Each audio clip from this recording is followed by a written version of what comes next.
Livro Nosso Lar, por Francisco Cândido Xavier, pelo Espírito André Luiz. 46. Sacrifício de mulher. Um ano se passou em trabalhos construtivos, com imensa alegria para mim. Aprender a ser útil. Encontrava o prazer do serviço, experimentando crescente júbilo e confiança. Até ali, não voltara ao lar terrestre, apesar do imenso desejo que me espicaçava o coração. Às vezes, intentava pedir concessões neste particular, mas alguma coisa me tolhia. Não receber auxílio adequado, não contava ali com o carinho e o apreço de todos os companheiros? Reconhecia, portanto, que se houvesse proveito, de há muito teria sido encaminhado ao velho ambiente doméstico. Cumpria, pois, aguardar a palavra de ordem. Além disso, não obstante desdobrar atividades na regeneração, o ministro Clarencio continuava a responsabilizar-se pela minha permanência na colônia. A senhora Laura e o próprio Tobias não se cansavam de me lembrar desse fato. Por diversas vezes, tinha defrontado o generoso ministro do auxílio e, no entanto, mantinha-se ele sempre silencioso sobre o assunto. Aliás, Clarencio nunca modificava a atitude reservada no desempenho das obrigações concernentes à sua autoridade. Apenas pelo Natal, quando me encontrara nos festejos da elevação, tocara levemente no assunto, adivinhando-me as saudades da esposa e dos filhinhos. Comentara as alegrias da noite e asseverara não andar longe o dia em que me acompanharia ao ninho familiar. Agradeci comovidamente, esperando cheio de bom ânimo. Entretanto, atingíramos setembro de 1940, sem que visse a realização dos meus desejos. Confortava-me, porém, a certeza de haver preenchido todo o meu tempo nas câmaras de retificação com serviço útil. Não descansara. Nossas tarefas prosseguiam sempre, sem solução de continuidade. Habituara-me a cuidar dos enfermos, a interpretar-lhes os pensamentos. Não perdia de vista a pobre Elisa, encaminhando-a de maneira indireta a melhores tentames. À medida, porém, que se consolidava meu equilíbrio emocional, intensificava a minha ansiedade de rever os meus. A saudade doía fundo. Em compensação, de longe em longe era visitado por minha mãe, que nunca me abandonou à própria sorte, embora permanecesse em círculos mais altos.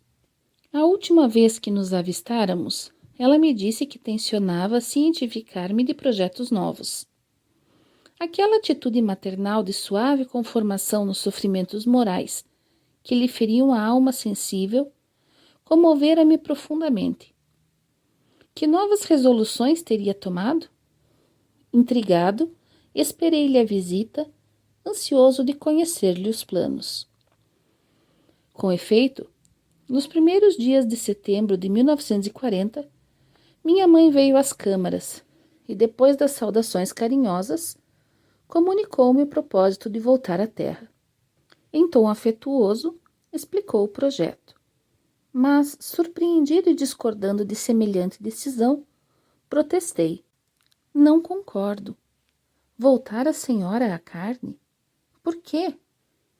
Internar-se de novo no caminho escuro, sem necessidade imediata? Mostrando nobre expressão de serenidade, minha mãe ponderou. Não consideras a angustiosa condição de teu pai, meu filho? Há muitos anos trabalho para reerguê-lo, e meus esforços têm sido improfícuos. Laerte é hoje um cético de coração envenenado. Não poderia persistir em semelhante posição, sob pena de mergulhar em abismos mais fundos. Que fazer, André? Terias coragem de revê-lo em tal situação, esquivando-te ao socorro justo? Não, respondi impressionado. Trabalharia por auxiliá-lo, mas a senhora poderá ajudá-lo mesmo daqui. Não duvido. No entanto, os espíritos que amam verdadeiramente não se limitam a estender as mãos de longe. De que nos valeria toda a riqueza material se não pudéssemos estendê-la aos entes amados? Poderíamos, acaso, residir num palácio, relegando os filhinhos à intempérie? Não posso ficar à distância.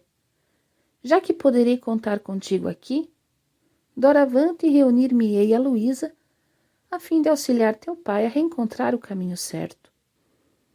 Pensei e redargui. Insistiria, no entanto, com a senhora. Não haverá meios de evitar essa contingência? Não, não seria possível. Estudei detidamente o assunto. Meus superiores hierárquicos foram acordes no conselho. Não posso trazer o inferior para o superior, mas posso fazer o contrário. Que me resta senão isso? Não devo hesitar um minuto. Tenho em ti o amparo do futuro. Não te percas, pois, meu filho, e auxilia tua mãe quando puderes transitar entre as esferas que nos separam da crosta. Entre mentes, zela por tuas irmãs, que talvez ainda se encontrem nas sombras do umbral, em trabalho ativo de purgação. Estarei novamente no mundo em breves dias, onde me encontrarei com Laerte para os serviços que o Pai nos confiar. Mas, indaguei, como se encontra ele com a senhora? Em espírito? Não, disse minha mãe com significativa expressão fisionômica.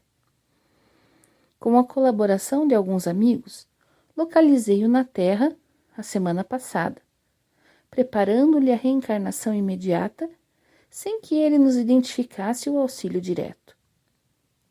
Quis fugir das mulheres que ainda o subjugam, talvez com razão, e aproveitamos essa disposição para jungi-lo à nova situação carnal. Mas isso é possível? E a liberdade individual? Minha mãe sorriu algo triste e obtemperou.